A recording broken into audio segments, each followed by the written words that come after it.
And nice to see all of you on a Sunday morning. And today the topic is on faith.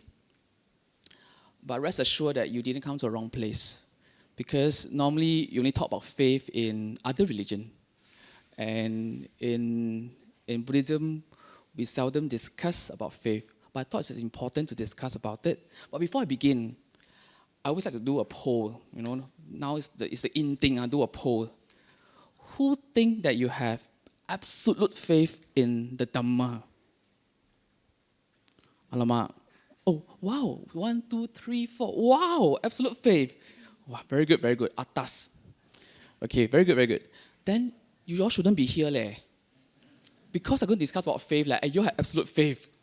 Okay, wait, let me rephrase the question. Who think that you have more than 50% faith in the Dhamma? Very good, very good, very good.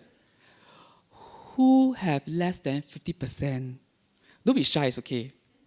Okay, you know yourself, Those who didn't put the hand, means less than 50%. Okay, good. Okay, the reason why I chose this topic, because I think when we come to Buddhism, the likelihood is that there are two scenarios, right? First scenario is like this. We are attracted to the Dhamma because it's logical, right? It's logical. It gives us a very logical thinking process, and we like it. Not too much of faith involved, in a sense. So that's one likelihood. The second likelihood is is that our parents are Buddhists, right? And we are being dragged to Dhamma class because our parent, our father, mother asked us to come, right? More on the blind faith part. But I thought that these are the two scenarios in faith on how we come to the Dhamma. But faith has an important position in the Dhamma and this practice, and I thought it's good to discuss about it. So today, what I will do is just give you an overview of what we're going to discuss today. Is what is faith? What is faith according to the Dhamma in the Buddhist practice? And basically, it's a faith in the Triple Gem. What is faith like in the Buddha, the Dhamma, and the Sangha? And of course, we will discuss about how to develop this faith. And most important is the importance of faith in this Buddhist practice. How is it important? And why do we need to develop faith in this path? Okay? So, what is faith? The Pali word for faith is saddha. Lucky Sister Eileen not here, or else I'll be penalized for my pronunciation. The Pali word is saddha. Basically, it is a mental conviction or a confidence. To me, it's more like a confidence in a particular view, teachings, or even somebody, right? It's a confidence in the teachings or in a teacher or in somebody. And when you have faith in a certain object, be it a teaching or a teacher, trust is being built on, right? Because when you have confidence in a certain object, you have trust in the person, in the teaching, and then you develop this particular relationship. And faith is important in the practice, and it's also important in the mundane world, in the mundane sense. Why? Why is it important? Because faith itself keeps us hopeful, right? Keep us hopeful, keep us positive about life, and it also makes us stable, right? Most of the time when people have depression or people have suicidal thoughts, the odds are they lost their faith in life, right? So faith has a very important job to do, in a sense. Important job to do to keep our mental capacity stable and to keep us hopeful. And likewise, faith in the Buddhist practice is also very important. It is like a motivation. It is a fuel for us to keep on in this path. I'll explain more about this in the later part of the slides, right? So it's an important mental state to keep our goals, belief, or even life going, right? And faith as an energy itself can be very uplifting, can be very joyous. It makes the mind very, very light, very joyous, and very motivating. And that's what faith is for. It keeps us light, motivating, and joyous in this practice. So, what is faith in Buddhism? Faith in Buddhism is about having it in the triple gems that comes with experiential understanding.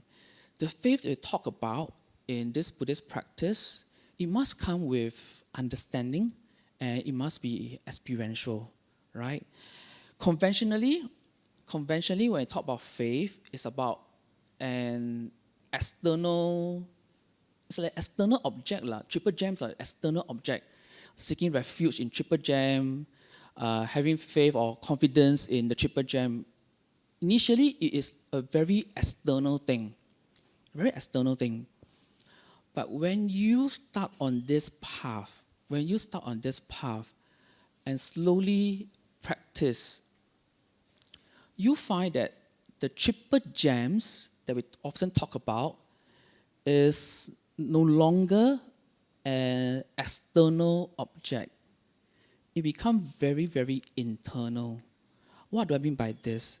Internal is like having faith that there is a goal to be achieved, faith in yourself, being able to achieve the goal, and having faith to practice the path. Basically, you'll be internalizing the triple gem. Sounds odd, right? But later on I'll explain how is it like when you find that you start to internalize the triple gem, okay? And it is an essential energy. It's a very essential energy in this Buddhist path because faith itself will carry one to the final goal. A lot of time, when you fall off the path or when you decided to give up practicing or when you met with any obstacles, it's because the faith energy is not strong enough. We often need the faith energy to bring us forward and to overcome obstacles in this practice, right? And it's also one of the 5 spiritual faculties. You all know the 5 spiritual faculties? The Pancha Indriya? Yep. Those who attend DFC should know, right? Because I find some familiar faces, the Pancha Indriya, right? And faith is one of the 5 spiritual faculty.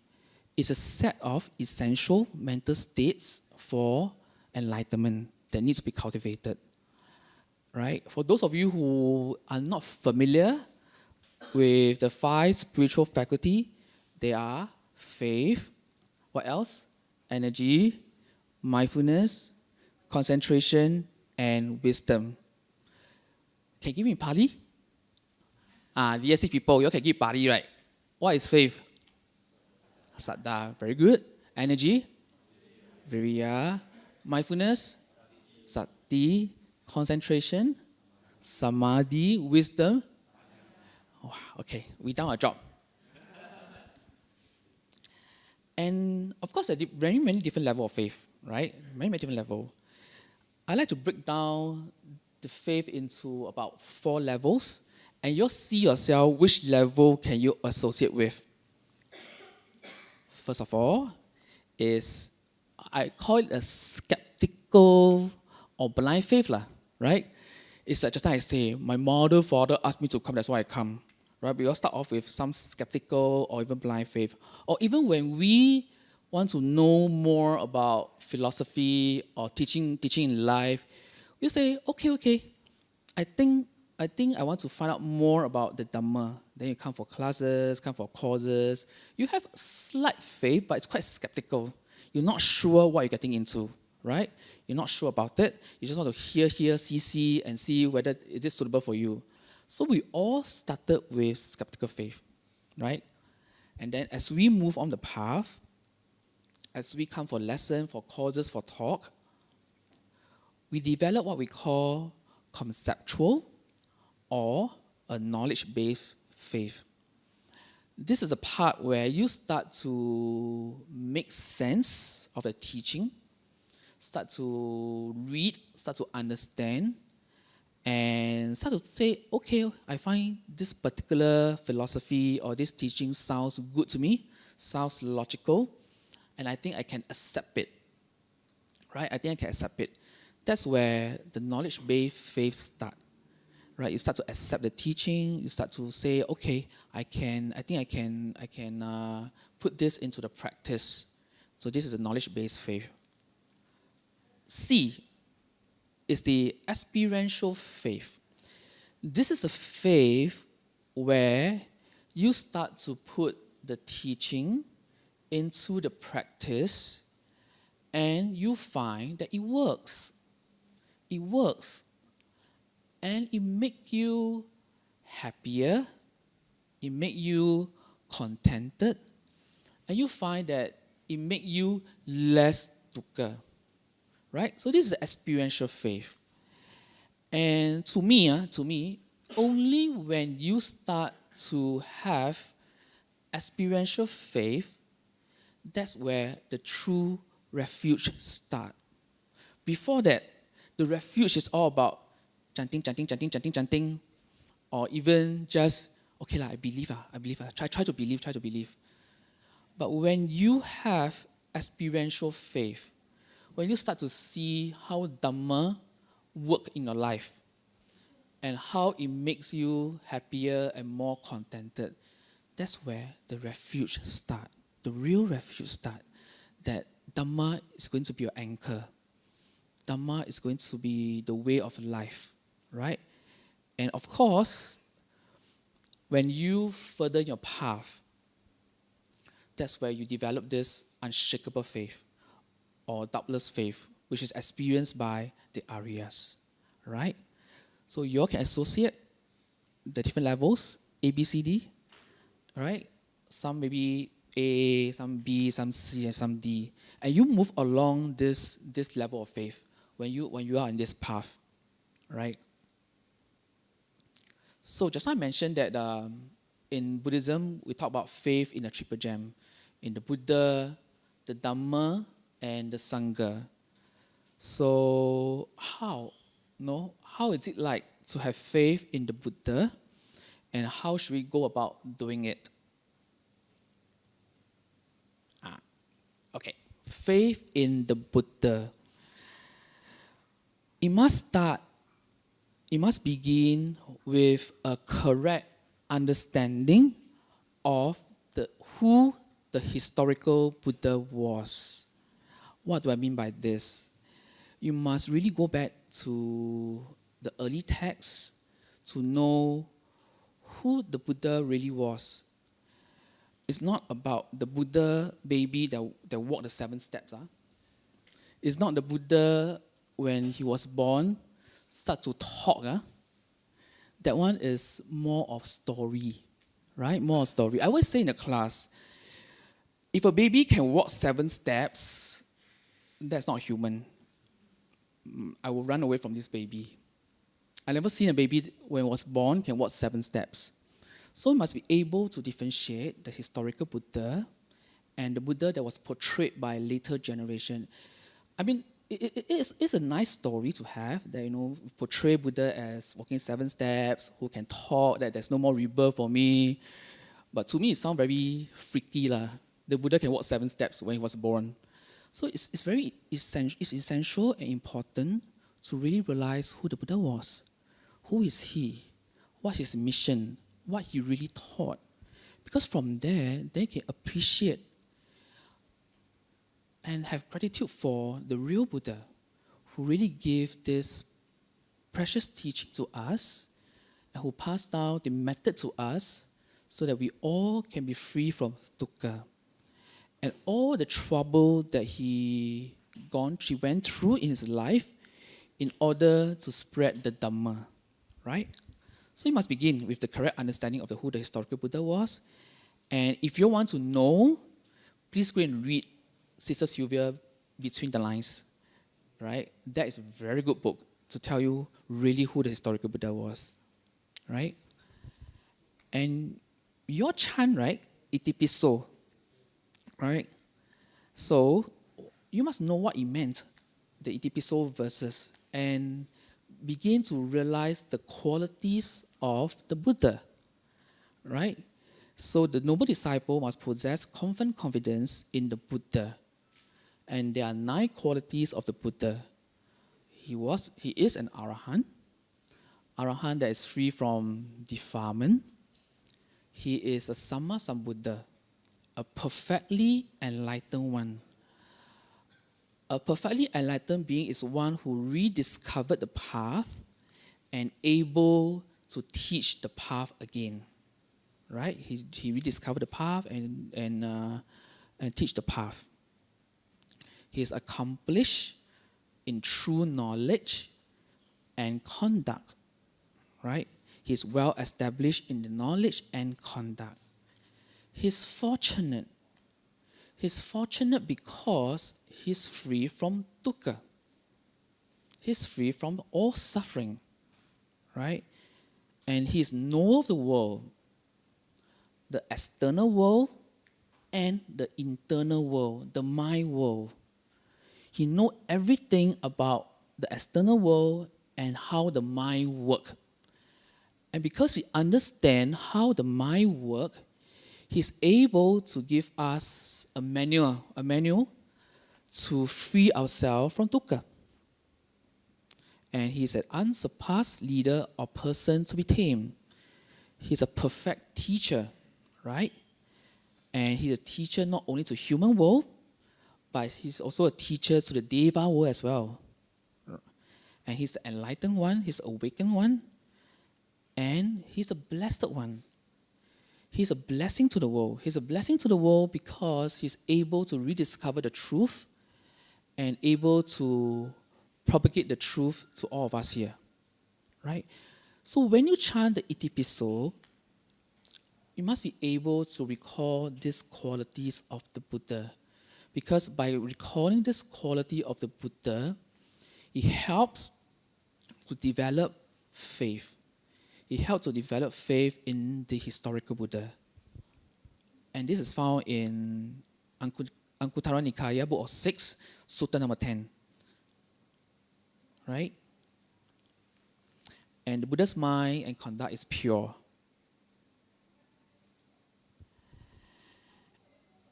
But having chanting the qualities of the Buddha, knowing the meaning is just more conceptual knowing, more conceptual understanding of who the historical Buddha was. The faith in the Buddha will only start to grow when you truly experience and realize what he had taught.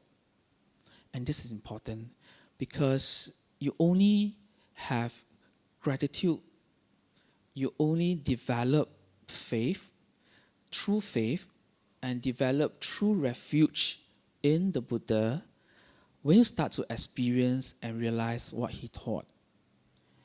And at the point of time, rites and ritual become very meaningful to you. Before that, rites and ritual is just rites and ritual. Just rites and ritual, just observance. Just because everybody come together, do something, that's what I must do. And sometimes there may not be so much joy or even gratitude in doing the particular rites and rituals. It will help, but you may not have that immense joy and gratitude. But once you experience and realize the teaching that he had taught, rites and ritual become very, very meaningful to you, right? And it's a means to arouse gratitude, joyous, and a light mind. Because at the point of time, when you do the particular rituals, it can be bowing, can be doing offering. You do it with a lot of gratitude and understanding. And ritual become a totally different meaning to you at point of time. Because it's really immense gratitude to the teacher who's able to pass down the teaching for us, to free our mind. Right? And eventually,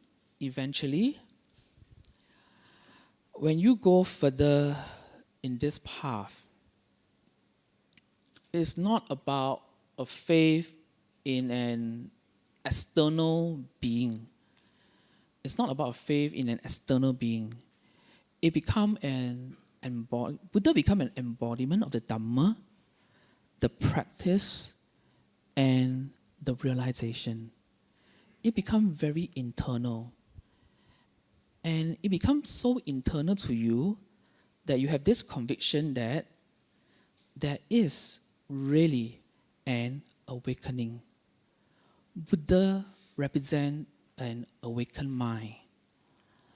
And you start to have confidence telling yourself that there is a possibility, there is really an awakened mind. The mind can be awakened, knowing, and the mind can be pure. Right? And therefore, the triple gem from an external object, when you started this path, it become an internal object. And that is why the Buddha say in Mahaparinibbana Sutta, he said to Ananda, therefore Ananda, you should live as island unto yourself, being your own refuge, with no one else as your refuge. It sounds odd, right? Before that, it said refuge in triple gem, and now the Buddha say your own refuge. And why? Because you have internalized the triple gem. The triple gem become an internal, symbolic, I won't say symbolic, it's become an internal aspiration. And you have confidence knowing that there is really an awakening. The Buddha represents as an awakened mind. Okay? You understand this part? From an external triple gem become an internal triple gem. Okay? It must be like this. If you find that when you practice this path, your refuge in the triple gem is still external, it means to say that your experiential or the realization of the Dhamma is still not there yet. Because when you truly understand and realize the Dhamma, the teaching, the triple gem eventually will become internal. Okay? So, faith in the Dhamma. How do we develop this and how is it like? Of course, we have to know and learn its teaching, and we need to find that it, of course, it has to make some sense, right? So that's where you come for classes, you come for course, and you start to read certain suttas or books. That's how you collect the Dhamma knowledge and to have sufficient knowledge to practice, right? And initially, the information and the knowledge will all be in parts, right? Different parts. Noble Truth is different from Ifopa. Ifopa is different from Tilakkhana. Tilakkhana is different from Karma. Everything is all in parts, in different compartments. Then as and when you like it, you take out the compartment and use it, right? It becomes in parts. But when you put the teaching into the practice, and then you start to train the mind, and discover that this is the way to be less dukkha, and you start to be more aware of mind states, the different type of mind states, the akusala, kusala, the unwholesome and wholesome mind states, need to know, and also know how the mind is like when it's kusala or akusala, right? How is it like to be kusala and akusala? Actually, the practice is, to summarize, the Dhamma practice is not, in words, it's not difficult. It's not difficult. It's the putting into practice is difficult. But the Dhamma itself is not difficult. Why I say this? Because this practice is about knowing the condition to have a kusala mind and the condition to have an akusala mind. And when you know the conditions to have kusala mind and conditions to have akusala mind, then you choose. You be wise and choose the condition to develop a kusala mind. It's just that. It's just that. It's about dukkha, the condition for dukkha, and what are the condition for no dukkha. That's all. If I was to summarize the Buddhist teaching in 2 sentences, these are 2 sentences. Yeah, 2 sentences. Condition for dukkha and condition for non-dukkha. That's all. Okay? And when you realize that, when you're able to put the Dhamma into the practice and you find that it works, and you find that you'll be more happier, more contented, and you'll be more gilat in your kusala mind state until it becomes so automatic that akusala will just drop off. Then you find Dhamma work. And when Dhamma work, you basically live for Dhamma, you live to practice, and you live to cultivate. To cultivate the mind, to make sure the mind is as less dukkha as possible, and the mind geared towards the kusala mind state. Okay? And from then on, then you can truly appreciate the qualities of the Dhamma that you chanted just now. Right? Swakato is beautifully preached. It's visible here and now. When you put the Dhamma into practice, it's not for, it can be for future lives, but when you put into the practice, when you put it now, as of now, you can see the effect. You can see the effect. And it is timeless. It's timeless. What is practical 2,500 years ago is still practical today. It still can be used today. And it has an effect of pasiko. It has the quality of drawing people to come and learn more. And that's why you are here today, right? You are here today because you find that it's a drawing factor of the Dhamma. That's a drawing factor of the Dhamma. Or else you won't be here today. Notwithstanding the fact that your mother, father asked you to come here. But most of us come here because we are drawn by the Dhamma, right? And it's leading to a fresh understanding every time when we practice. It deepens the knowledge and also increase our spiritual growth. And this particular Dhamma is realized by the wise for himself. When you truly understand and realize the practice, you find that these qualities of the Dhamma make sense to you. It makes sense to you because for the longest time, we all have been in immense dukkha, and we all try to find a way out. We are all trying to find ourselves to be a bit more contented, to be happier, and to be less dukkha. And when you truly practice the Dhamma in this way, you find that there's hope. There's really hope. That there's really a way out. That this mind can really be less dukkha, can really be happier, and can really be contented. And when you start to practice and start to go on in this practice, you start to see the Dhamma as a whole. It's no longer in parts anymore, right? And I mentioned just now, like the faith in the Buddha. Initially, the Buddha is an external being, and eventually you become an internalized, awakened mind. The Dhamma is the same thing. When we first started, we hear about Dhamma, it means books, right? Dhamma books, suttas, causes, teaching. But when you truly experience the Dhamma, then you find that there is really a path. You can clearly see a path. And there's this path to be awakened. You start to see a path showing up in your mind. There's really this path that can be awakened. And it's exactly the same path that walked by people who have enlightened, the same path that walked by people who want to be happier, with lesser dukkha, and eventually towards enlightenment. It's a beautiful path, right?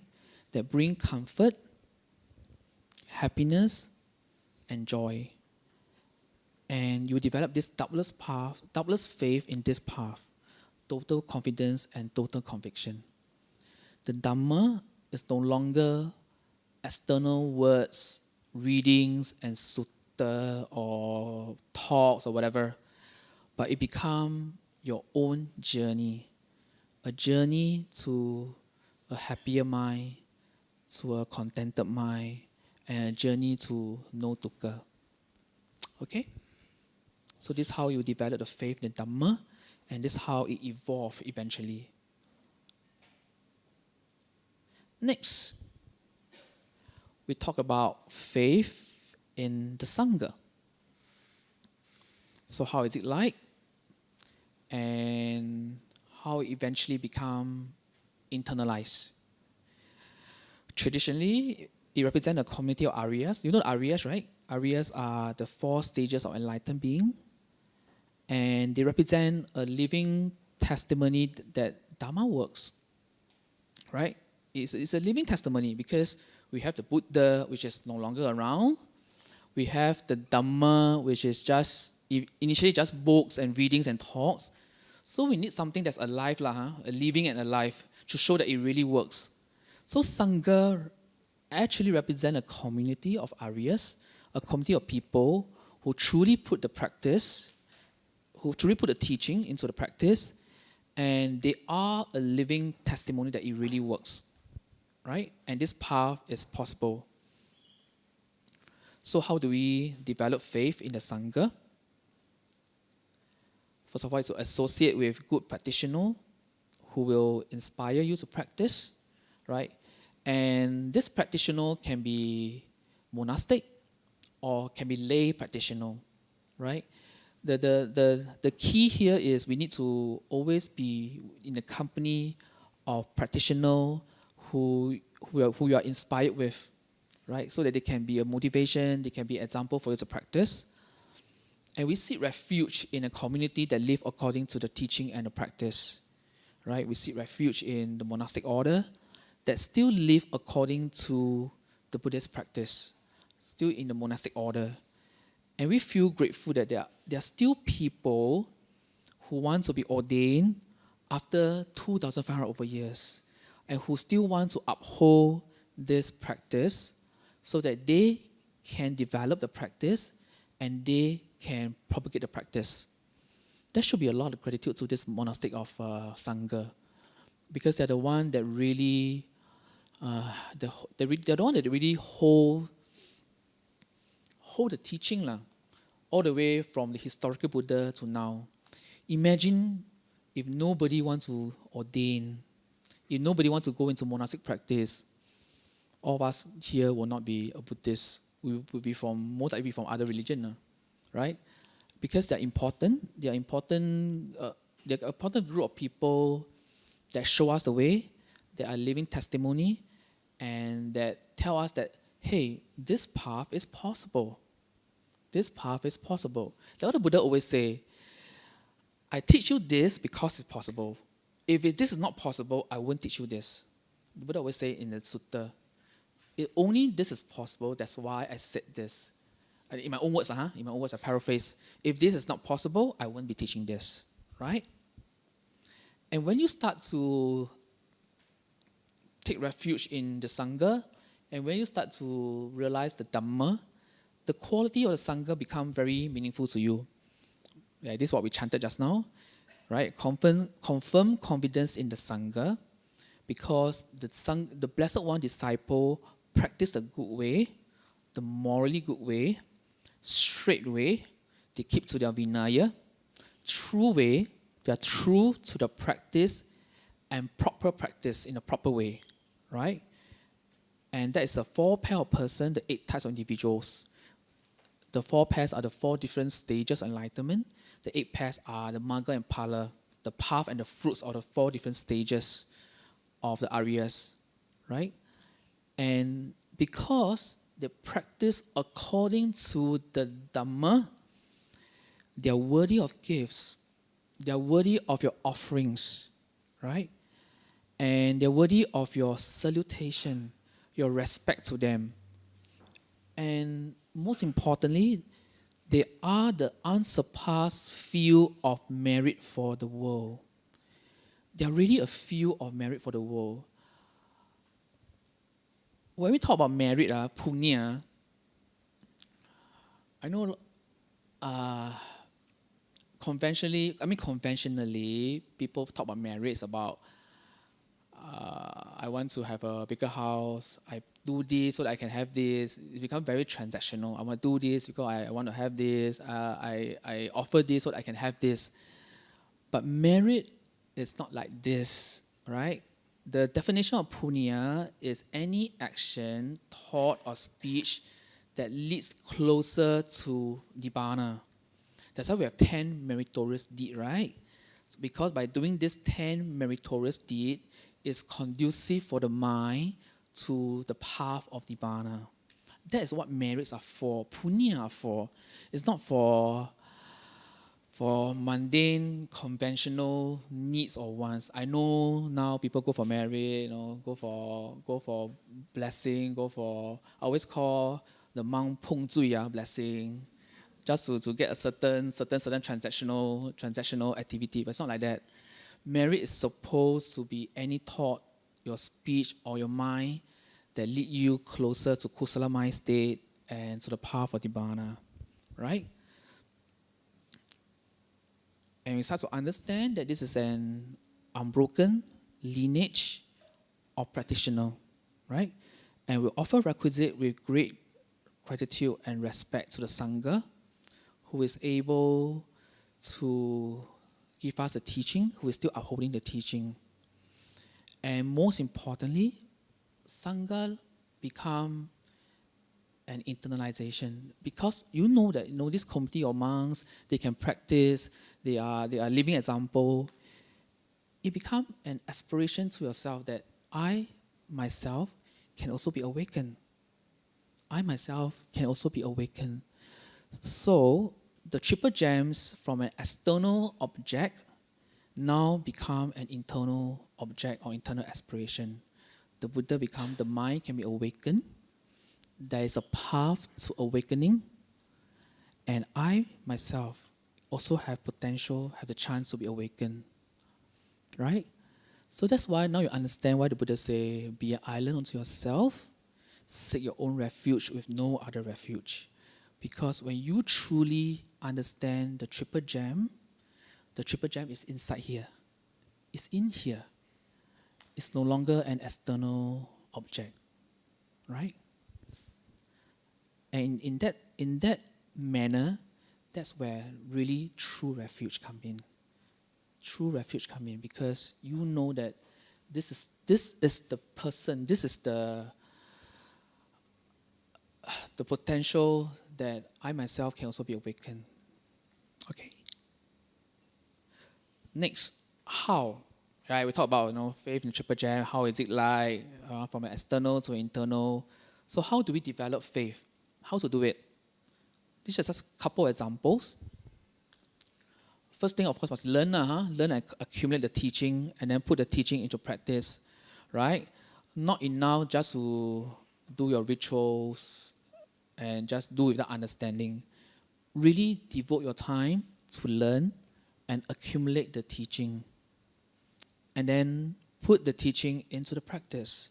Because you learn so much and you don't put it into the practice, it's of no use, right? Like what Ajahn Chye say, if you know a lot and never put into practice, it's just like a spoon put into a bowl of soup, right? A spoon that put in the bowl of soup can't taste the soup. You need to use the spoon and taste the soup. So likewise, when you learn the Dhamma, accumulate the teaching, put it into practice. Try it out, right? Try it out and see how it helps in your life, how it makes you a bit more happier, less dukkha. And not only that, constantly reflect and take joy in the positive transformation that you have. And this is important. This is important because Singaporean very competitive, you know. No 9 over 10 marks, we all say no good, right? I know because I know some parents, children get 85%, so no good, must get 100%. We're all very competitive. We all only see the 15 marks that we didn't get, but we didn't see the 85 marks that we got, right? So we need to constantly reflect and take joy in any positive, minute transformation that we have, right?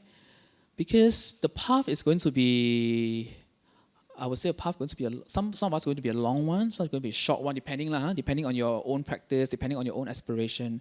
This path is going to be an ongoing one. So it's always important to reflect and take joy in whatever positive transformation that you have made in yourself. That's why you can really start to grow the faith in the teaching. Because by reflecting, by having joy, by knowing and aware of the positive transformation, then you can develop and increase the faith in this practice, right? And perform rites and ritual with understanding that helps to increase faith, not on a transactional attitude. Hey, Buddha, today I give you food, tomorrow I want my bak chor mee, please. Okay? Not a transactional basis. You do it because you understand the teaching. You do it because it is an immense gratitude for the teaching, for the Buddha, and even for the Sangha who uphold the teaching, right?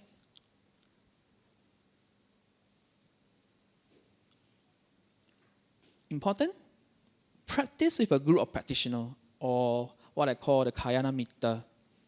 Practice with a group of friends that can help to push you when you are a bit lax, where can help to tutor you to come for talks when you try to laze in bed. I know Sunday morning, right? Yeah, today I also have hard time waking up. But because I know that I have to, I know that I have a job to do. That's why I wake up. So practice with a group of practitioners. And of course, I receive a message from a good friend saying that to bring something to the Dhamma hall. That's why it woke me up, in a sense. So practice with a group of practitioners because it helps. And when you practice together, it gives you a lot of encouragement and motivation as well. Okay? And most importantly, we know that wisdom feeds faith. Right? Wisdom meets faith. So we need to do these 4 things. Associate with superior people, just as I mentioned. People will inspire you to practice. Hearing the true Dhamma, right? Hearing the right Dhamma or true Dhamma. Careful attention, or what I call the wise consideration. Putting attention to things that helps in growing of the wisdom. And practice in accordance with the Dhamma. I'll talk about number 3, the careful attention, because I came across this article that I read about what do we mean by Yuniso Manasikara. In Pali, it's called Yuniso Manasikara, wise consideration or wise attention. I think I gave this example as well. For example, let's say you walk on the road, right? You walk on the road, and then you accidentally step on a snail, right? Accidentally step on a snail. If you do not have the right knowledge, the Dhamma knowledge, or you do not pay careful consideration, what will you think? What will you think? 2 possibilities lah. Aiya, 參了 karma, 假辣, how, right? 參了 假辣 karma. Not intentional, you step on a snail, or snail only what, right? No moral values lah. But if you know and if you understand about karma, about how karma works, you know that this does not constitute to karma because it's not intentional, right? It's not intentional.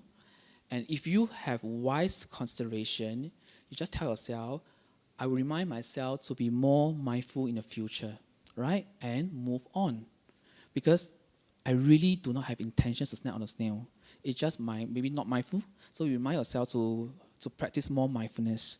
But if you have unwise consideration, you will say, just like I say, right, 参了 karma how, step on snail, never mind, you wet yourself.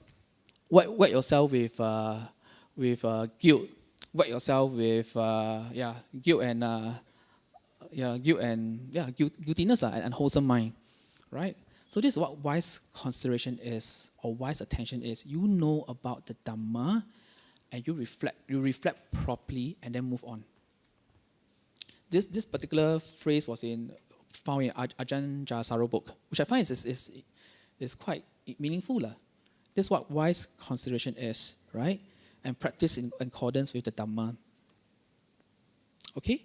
And because wisdom feeds faith, when you develop wisdom, when you realize the Dhamma, it actually helps to increase the faith that you have. Okay? So the next part is talking about importance of faith in this practice. Why do we need to develop faith? First of all, it encourages open-mindedness in learning, because when you don't have any faith in anything, your mind will totally be closed, right? So when you have a little ounce of faith, it actually encourages the mind to be open-minded to listen, right? And to overcome challenges in this practice, right? It really helps to overcome challenges in this practice, because this practice it's not going to be easy. The learning part and the understanding part is easy, but the actual practice is not easy depending on yourself, right? Who asked you all to live in samsara for so long?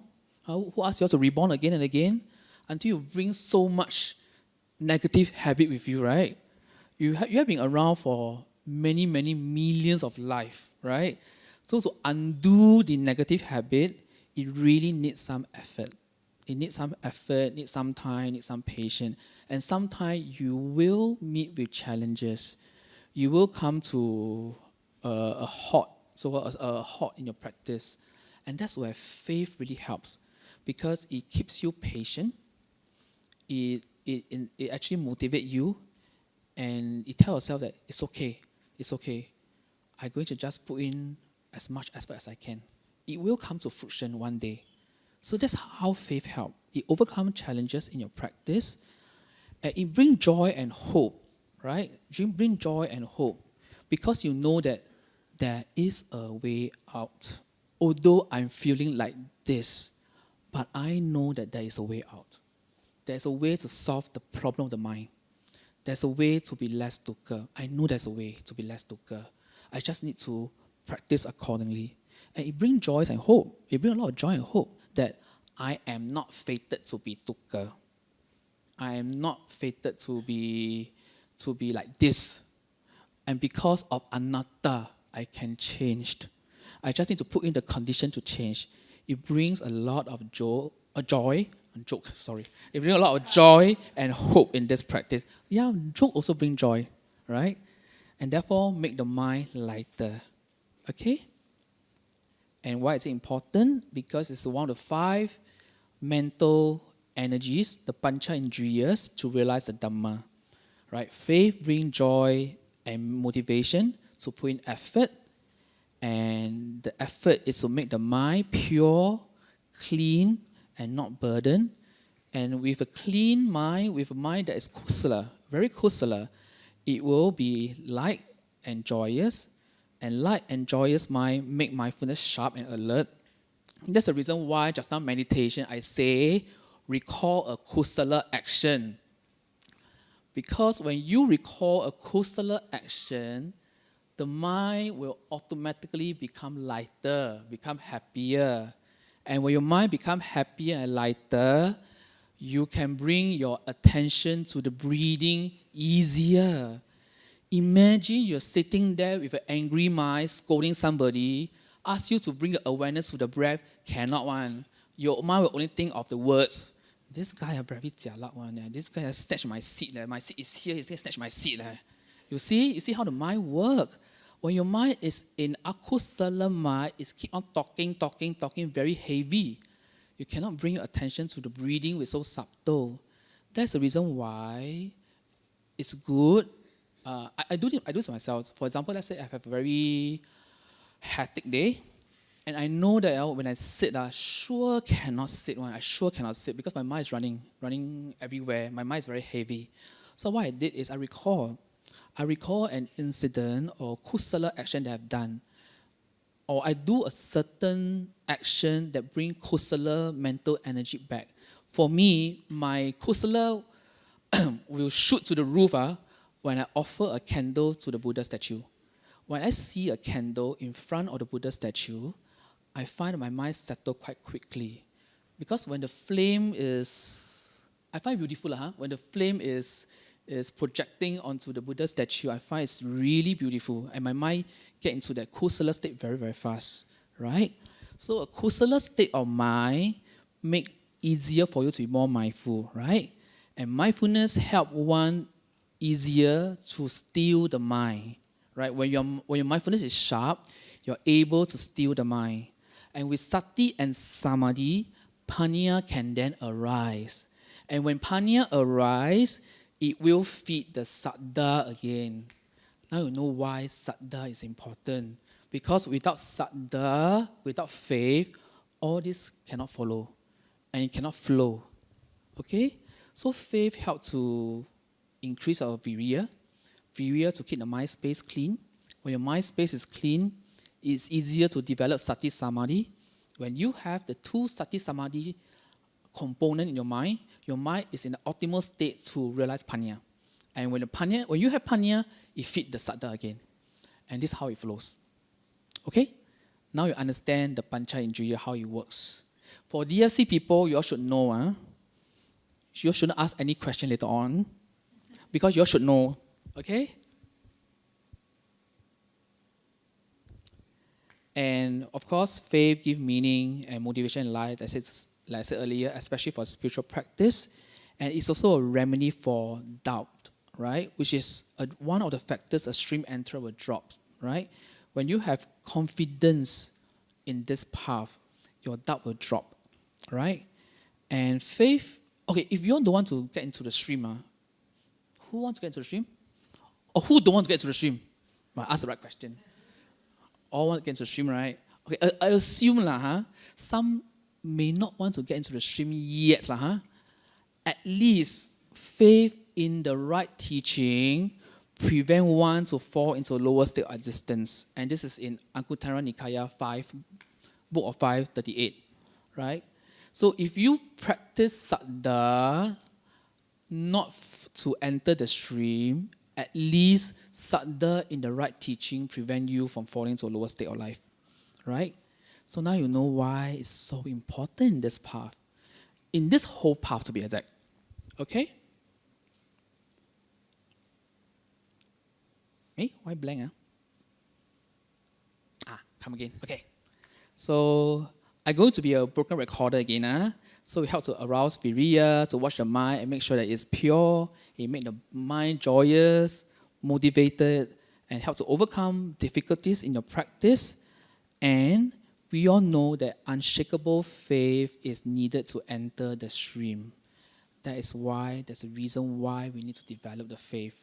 From skeptical, blind faith, all the way to the unshakable confidence in the practice. Okay?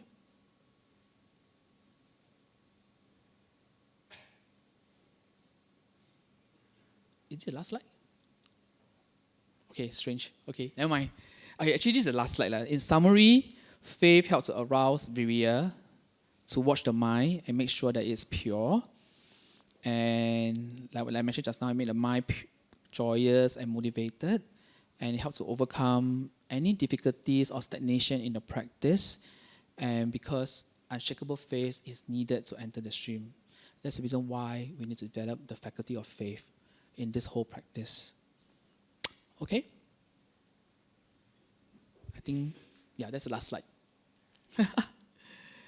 Pardon me, because I did this slide like a few weeks ago, so sometimes I may forget which one's the last slides. Yeah. Okay. Thank you very much for the Chye. Let's put our hands together to thank. And before we go further, to take questions and answers.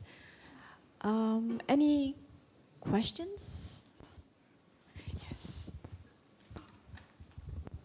Thank you, brother, for the meaningful talk you give. I have questions for you. My father develops a kind of a blind faith in the Dharma, and he always pushed me to come to temple at the weekend. But he himself never listened to the Dharma or never verified the Dharma for himself. But I come to temple not because he pushed me, but because I want to verify it for myself. My question is, how do I approach my father? Thank you. I know, right? Now it's the other way around. Do you find joyous in the Dhamma? Do you find transformation in yourself? You're the best example to inspire your father. Why I say this? I think your father do have some faith, do have some faith in the teaching. That's why he asked you to come to the Dhamma school or even BF to learn about Dhamma. He would have some faith. You can say it's not totally blind. He can be skeptical. He said, yeah, I think that Buddhism makes sense, but I may not have the time or inspiration yet. So I asked my children to go because I know it's good, right? I mean, it's also a kind of love from the parent, because a lot of time, for example, if a parent is not educated because of circumstances, right?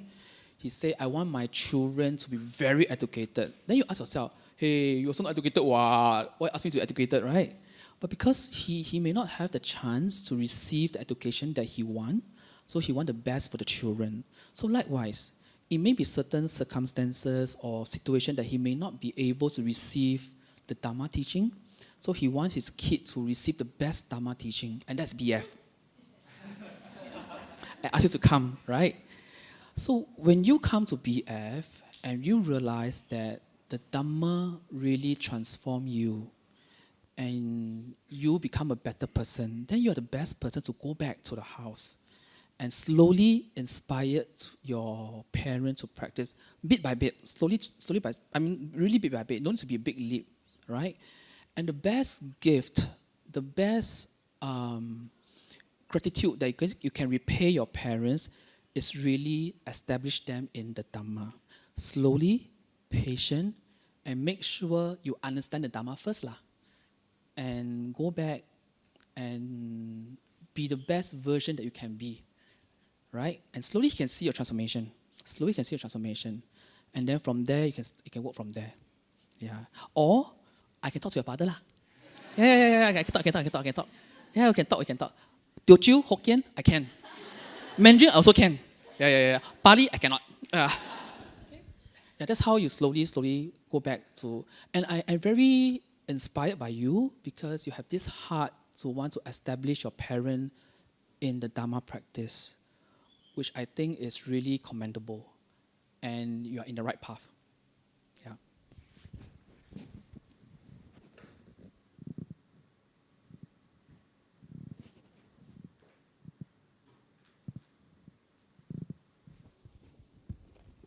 Hi, brother. Thank you for your sharing. I'm Chye. I would say that my level of faith is between.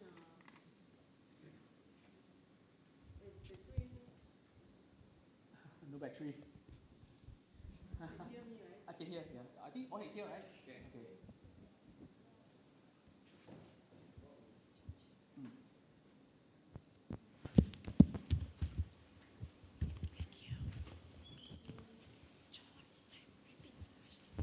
Thank you. Good morning, brother.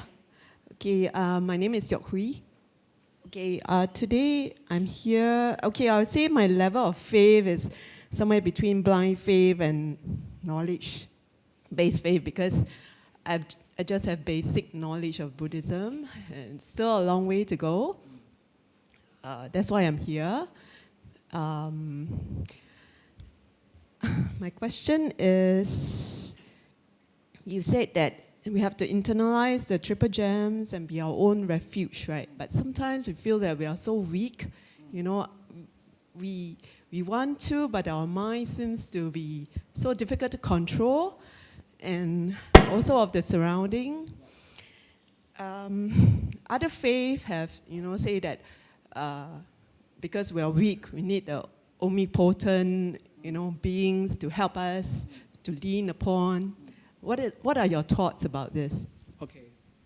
When I say the internalization of the faith, it will come at a later stage. It's not at the stage where it's at the beginning of the path. Because like what you said just now, at the beginning of the path, the mind is still a bit shaky. It's not fully established in the practice yet. It's still not confident yet, not so confident in the path yet. So that's why I mentioned just now, to develop the faith, it's important to have a group of people, a group of practitioners that come together, or a group of friends that come together to uphold each other, to hold each other's hands, and to motivate each other. And of course, to really try your best to put the practice into your life and see how it works. And if possible, find a group of teachers. It can be lay practitioner or be monastic to guide you in this practice. But most important thing is, if you want to develop from skeptical or knowledge-based faith to the next level, there's an effort needed to put it into the practice. No effort cannot. You must try your best to put into the practice and see how it works.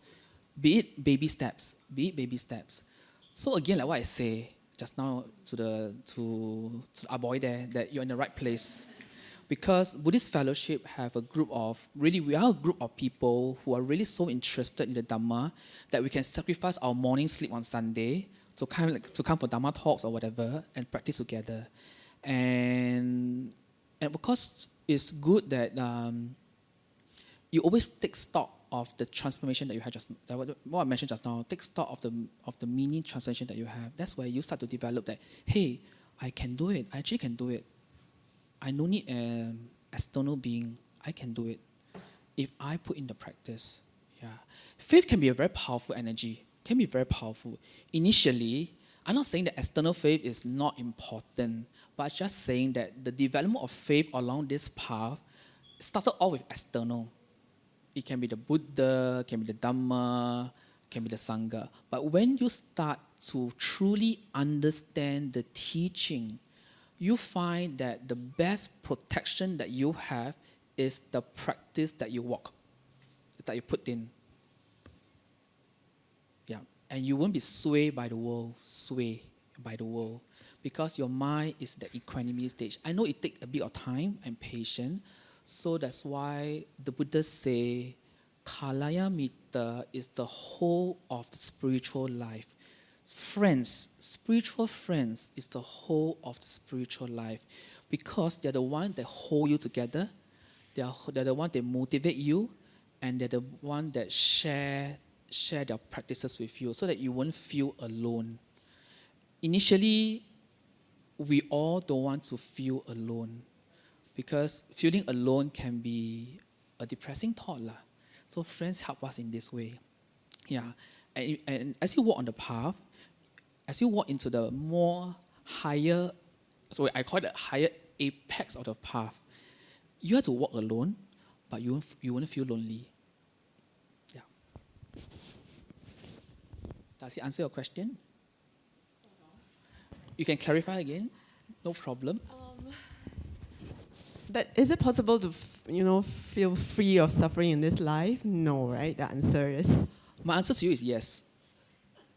Yes. I have but conviction. How many of you here are free of suffering? I mean, I would say right now there's a possibility to be free of suffering, but as of now, I am free of lesser suffering as compared to last year. Because my mind, when you start to practice, you find that your mind, there's a shift of habit of the mind. There will be a change in the mind state. What annoyed you intensely last year doesn't annoy you now because of the practice. Because you know the condition for causing the mind to have dukkha, and you know the condition for the mind to have less dukkha, you start to know that how the mind works and put in the necessary condition for the mind not to be shaken. I have conviction that if you put in the practice, I have confidence that if you put in the practice, we all can be free from suffering. And as I can see from my own self, I have lesser suffering. And the lesser suffering tells me that it can be done. First thing, can be done. And when you are together with Sangha, monastic order, or practitioner who really practice, you will feel so inspired by them because you see in them that the amount of, they can be suffering, I don't know, but the amount of suffering is not there. The mind is so soft, so pure, and it's an inspiration to you. Yeah, inspiration to me lah. Yeah.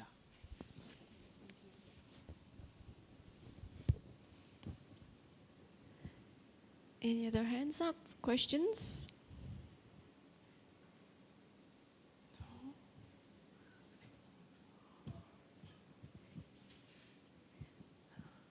So I have one question from Brother Chye. Oh, okay, sure. Can I ask, so are there occasions where having developed and felt less dukkha, is it possible for one to regress back? Yes, as long as you're not Arya, you can regress back.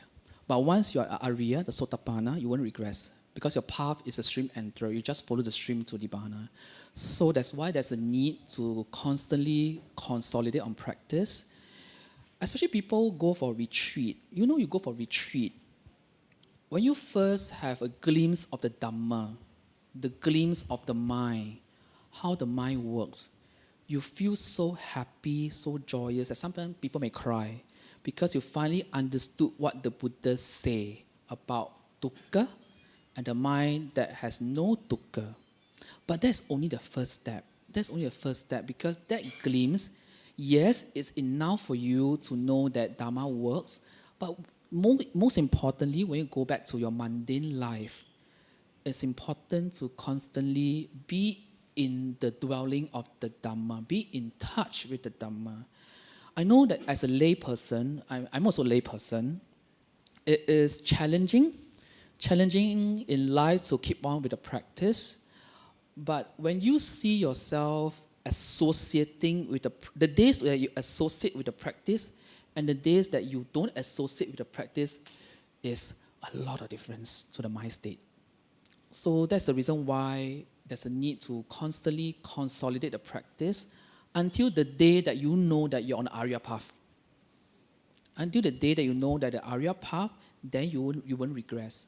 But before you reach the Arya path, there is a possibility that you regress.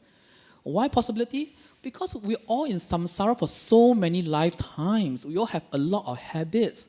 And I mentioned the class, our habit is like the titanium expressway one. Very hard to knock down. So the Buddhist practice is to rewire the habit, to rewire the neural pathway, so that we create new neural pathway to happiness. And that creating of new neural pathway takes time, takes patience. Who asked you lah? Reborn again lah? Who asked me lah? Reborn again lah? Right? So because we have been reborn so many times with so many negative neural pathway, now is the time to put in the effort to create positive neural pathway. And that construction of new neural pathway will take time. Until the neural pathway become there, then you won't regress, or else sometimes you will regress. I myself sometimes regress on certain days, but the thing is that I'm aware. I keep my mindfulness sharp, I'm aware of it, and I reflect on it. I reflect on the condition for my regression. Why I regress, why I transgress or regress lah. Yeah, so it's important to always keep your mind close to the Dhamma. And when I say keep your mind close to the Dhamma, it's not about carrying a Dhamma book. My Dhamma book is in my phone. I'm not carrying Dhamma book. But keep yourself to the Dhamma means keep yourself to the practice. Keep your mindfulness. Remind yourself of the teaching. Remember the teaching. Because if you don't remember the teaching, if you don't memorize the teaching, when the situation arises, nothing can be pulled out of the mind to remind you, right? Nothing can be pulled out of the mind to remind you. So that's important. That's why in the 4 factors about increasing wisdom, you must learn the right Dhamma, accumulate the right teaching. If you don't accumulate, nothing to pull out for the memory bank. Yeah. Thank you very much.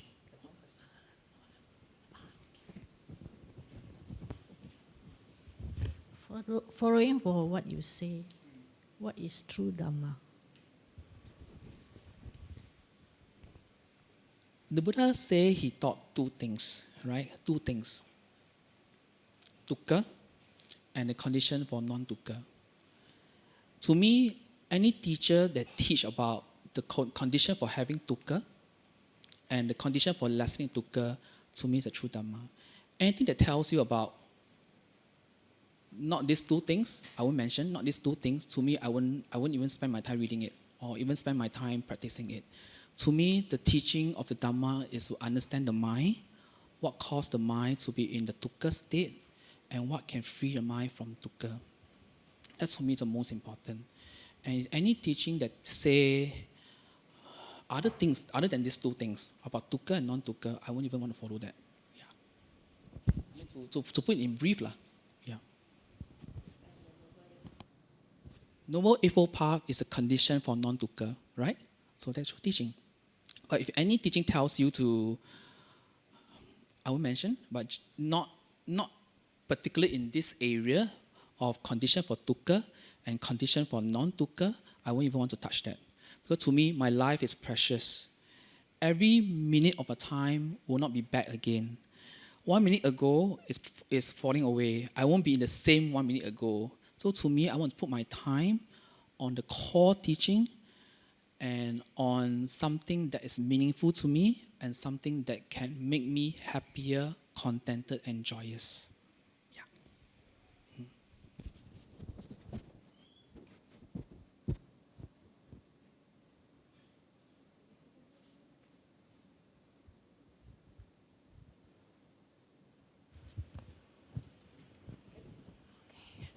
If not, then let's put our hands together Thank you so and much. thank Sadhu. Sadhu, sadhu.